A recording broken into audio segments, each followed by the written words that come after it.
21 April মঙ্গলবার বেলা ৩:১০ Dhaka chief metropolitan magistrate আদালতের চতুর্থ তলায় ৪ নম্বর আদালতের সামনের বেঞ্চে বসে ৪৬ দিনের সন্তানকে দুধ পান করাচ্ছেন এক নারী। কাপড় দিয়ে আড়াল করে রেখেছেন আরও দুজন। বেলা ৩:১০ দিকে এক পুলিশ কর্মকর্তা এসে আসামিকে হাজতখানায় নিতে চাইলে কেঁদে ওঠেন তিনি। এ সময় আইনজীবী ও নারীর সঙ্গে থাকা ব্যক্তিরা পুলিশ কর্মকর্তার সঙ্গে তর্কে জড়ান। ৫ মিনিট পর তাকে হাঁটিয়ে সিএমএম আদালতের ৪ তলা থেকে নামিয়ে হাজতখানায় নেওয়া হয়।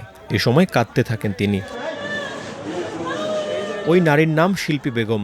তিনি ওয়ার্ড যুব মহিলা লীগের একজন নেত্রী। জুলাই গণঅভ্যুত্থানের সময় রাজধানীর তেজগাঁও থানায় বিস্ফোরক আইনের একটি মামলায় গ্রেপ্তার দেখিয়ে তাকে কারাগারে পাঠিয়েছেন আদালত। ঢাকার অতিরিক্ত চিফ মেট্রোপলিটন ম্যাজিস্ট্রেট আওলাদ হোসাইন মোহাম্মদ জুনাইদের আদালত এ আদেশ দেন। এর আগে আসামিকে কারাগারে আটক রাখার আবেদন করেন মামলার তদন্তকারী কর্মকর্তা তেজগাঁও থানার উপপরিদর্শক শেখ নজরুল ইসলাম। আসামি পক্ষের আইনজীবী ফারজানা ইয়াসমিন বলেন, ওই নারীর কোলে ১ মাস ১৬ দিন বয়সী বাচ্চা।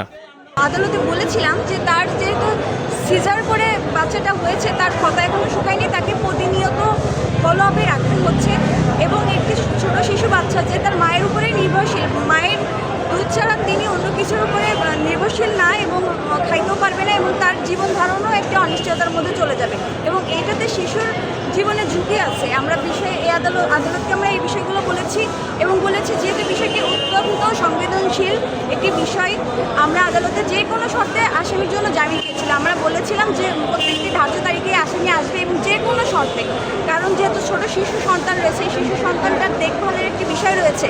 এখন বর্তমান যে পরিস্থিতি, দেশের পরিস্থিতি এবং যে আবহাওয়া এবং যে হামের উপক্রম দেখা যাচ্ছে এবং বিভিন্ন ধরনের সমস্যা রয়েছে, এগুলোর মধ্যে এত ছোট একটি শিশু, তাকে এই মা জেলখানায় নিয়ে গেলে এই শিশুটা কীভাবে বেড়ে উঠবে, কিংবা যদি নাও নিয়ে যায় বাইরে রাখে, তাহলে এই শিশুটা দেখভাল কে করবে? একটি অনিশ্চয়তা মা এবং শিশুর জন্য। আমরা বিজ্ঞ আদালতে এই মানবিক দিকটা বিবেচনা করে জামিনের জন্য প্রার্থনা করেছিলাম, কিন্তু বিজ্ঞ আদালত পরবর্তীতে নামঞ্জুর করে। এটা আমাদেরকে ব্যথিত করেছে। আমরা মনে করি এটাতে মা ও শিশু দুজনেরই মানবাধিকার লঙ্ঘন হচ্ছে। আদালত সূত্রে জানা যায়, মামলার তদন্তে শিল্পী বেগমের বিরুদ্ধে ঘটনায় জড়িত থাকার বিষয়ে যথেষ্ট সাক্ষ্য প্রমাণ পাওয়া গেছে।